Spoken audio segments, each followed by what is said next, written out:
back in the campus, I've been inviting one of my best friends at Fuqua, Adelina, to share about her 10-year reflection with us. Thank you so much, Adelina. No, thank you so much, HsiMei.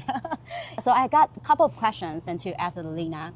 Where are you from? Maybe you can do a brief intro about yourself. For sure. So I come from Peru. I studied there economics and finance at Universidad de Piura. And then I worked there for around 5 years. Then right now I'm living in Washington, D.C. So after the MBA, I entered into impact investing in private equity. So I have been working with Acción for the past 10 years, almost. Okay. So what makes you come back to the reunion? I really wanted to come back. I came back 1 year after Fuqua, but we changed over time. So I felt that after 10 years, so many changes have happened on our lives. So it was important to come back, to see everyone, to meet a friend like you, of course, and see what's happening in our life, how can we connect, and how now we are different people, but at the same time we keep some of the things from before, so wanted to reconnect with everyone. Thank you so much because Adelina just arrived That's a couple right. of minutes ago, so really appreciate the time. No, you're welcome. So maybe the question would be, why did you do the MBA and why did you choose Fuqua?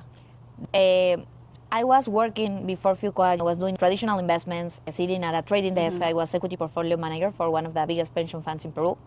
And I enjoy investing, but I felt that I wanted a change. So I felt that an MBA was the right decision to make that career change that I wanted to make. And I wanted to get out of what I was doing and zoom out and see the bigger picture, understand a little bit more about strategy and the world, and then come back. So I felt that a cycle was kind of done for me for the first, let's say, 5 years of my career, and the MBA was the right decision to move to the next cycle. And on that transition, I was doing some research, and I felt that I wanted to do something on impact. I wanted to continue doing investments, but impact. So I read about the impact investing curriculum at Duke, and I was fascinated. So that's why I chose Duke. I actually did a tour through the different MBAs. I only applied to 4, and Duke was the strongest on impact investing. That's why I decided to come here. Yeah. I think Adelina is a friend who has been inspired me a lot to make the impact and doing something. And what she said about impact investing is something she really put into efforts and have been doing it for years and also shared it with friends. No, thank you so much for that. No, Duke is really strong on impact investing, social entrepreneurship. So I took the whole curriculum there.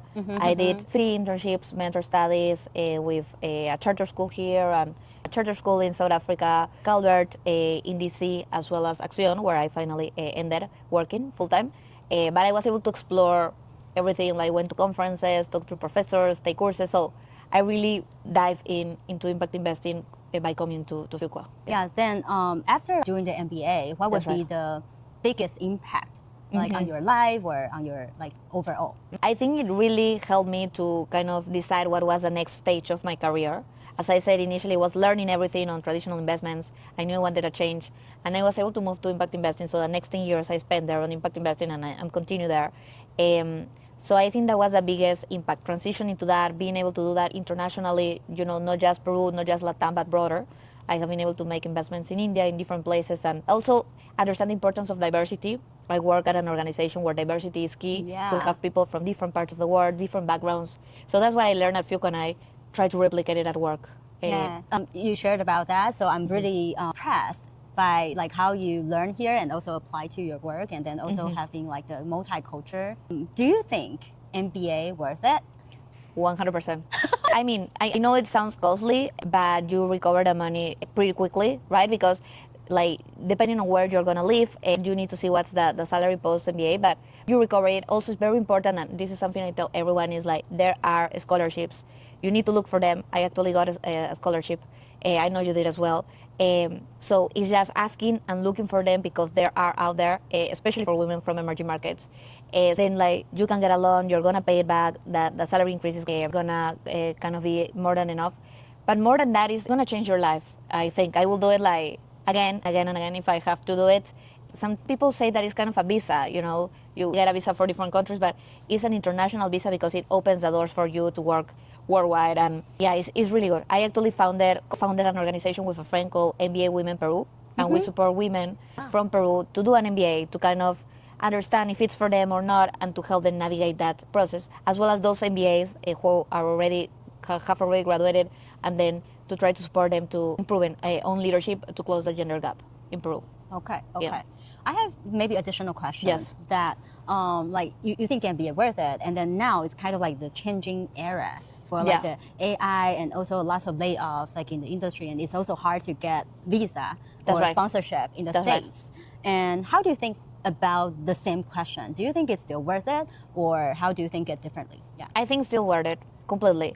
I think, but you need to be willing to do that self, in process. Because at the end, it's about that. Like it's not like going to the courses and just learning from professors. It's not about that. It's about spending the time, those 2 years or that year that you're gonna be doing your MBA, to understand yourself, to understand what you want, to build a strategy, to like build a network, to really work for you, and then to define what's your next career. The world is changing rapidly, and I think now more than ever, having these kind of experiences are important. You can do it differently, but it's a fast track. And if you are on an MBA where you are happy with people around you, it's the best thing you can do. Yeah. Yeah, and then since you've been doing like impact investing for 10 years, and Yes. then you also think about like you will continuously doing it. Is this something you expected 10 years ago? Yeah, I mean, when I decided to come for my MBA, I knew I wanted to do impact because I started being biased at my work. I didn't want to invest just on traditional things. I was like more into wellness, more into renewable energies, those kind of things. I didn't know the basics of it, right? I needed to understand the basics that would work. So all that ecosystem, I was not plugged into the ecosystem. Yeah. So the MBA helped me to navigate that, plug into the ecosystem. So I wasn't that surprised, but the MBA also helped me to understand what kind of role I wanted to do, because I all 5 years of career was on investments. So I tried different things. I tried like doing consulting, I tried doing operations, I tried investments on debt and equity internationally and US. So that whole process helped me decide where I wanted to focus. So not surprising, but I needed to go through that process. And the MBA really helped me to plug into the ecosystem. Yeah, help you to better understand yourself Yeah. and navigate and also narrow down the options. Yes, exactly. Yeah. And so what would be your biggest milestone in the past 10 years? Yeah. I mean, personally, I would say like building my family, right? Because I got married. Actually, every 10-year reunion is kind of a big milestone for me because I am gonna be 40 this year, so in 10 more years it's gonna be 50. My 10-year anniversary for my wedding, and then I also have 2 kids. So every 10 years, my reunion is really a reminder for big milestones for me. But professionally, I would say that I was telling you that the MBA, we had to write what was our goal for the next 10 years.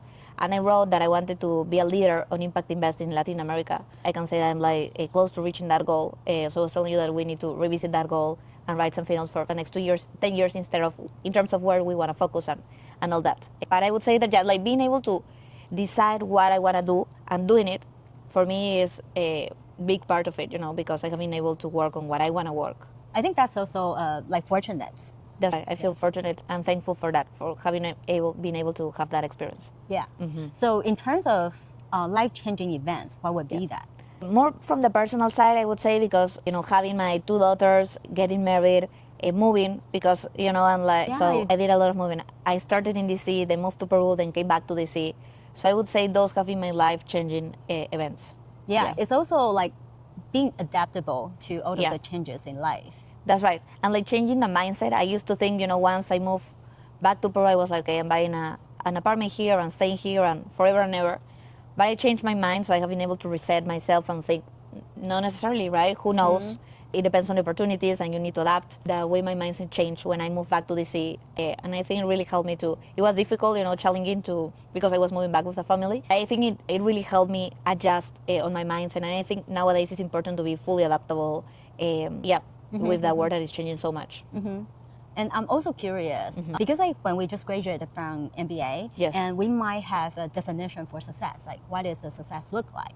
And right. after 10 years, and we might redefine the success in our life. That's So right. what was it, and then how is it now? During these last 10 years, I have matured. For me, success now is, being able to be happy, being able to decide what you want to do and doing it. That for me is success, impacting the life of people, of course, your family around, your friends, but also beyond, right, at work, your coworkers, the portfolio companies I work with, the founders, and then their clients, the clients of this company. So that for me is success, like having an impact on the world, not just on the sector and the clients, but everyone around you.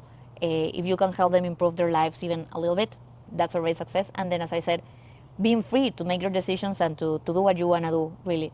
Before, I think it was more like, more probably quantitative, like more ambitious. But from time to time, I have been able to reset myself. So now success is more about people. Got it. I think that's a very important factor in defining success. Yeah. Being able to feel fulfilled as well as happy with yourself and like in peace that you are doing what you want to do. If you would be able to go back to 10 years ago, and how would you do things differently? Or is there also something that you would do it the same way? But I will still do the whole process of understanding the ecosystem and like plugging into the ecosystem. What do you want to say to yourself 10 years ago? Yeah, I will tell myself to try to step back, look at the bigger picture, enjoy life more.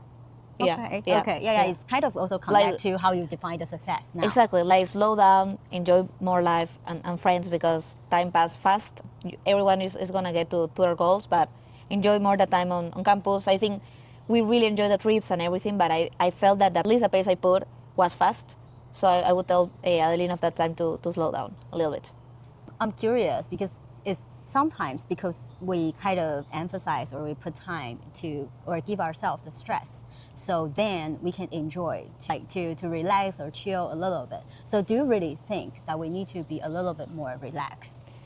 I would say that it's a balance, right, as everyone says. I think for sure we need to do the work, but like balancing a little bit more, I think it's possible. So how do you see yourself for the next 10 years? For the next 10 years, I think I will keep the same perspective, that I have right now in terms of being very intentional on the things I want to focus, on the goals, like balancing well the personal and professional goals, and really like, being intentional on which founders I want to help, which companies, which people I want to have around, I want to spend more time. So, but I will try to build from the perspective I have right now. I'm not clear 100% on my objectives. I think probably support on the gap, reducing the gender gap, and keep supporting the founders, of course generating the impact, but I still need to write my objective for the next 10 years. I'm very excited and curious about like your next 10 years, and also we also talked about like some of the potential projects that we can do together. I really wanna. There are so many challenges nowadays on the world, so if I can contribute to one specific challenge to support people, I would love to do that.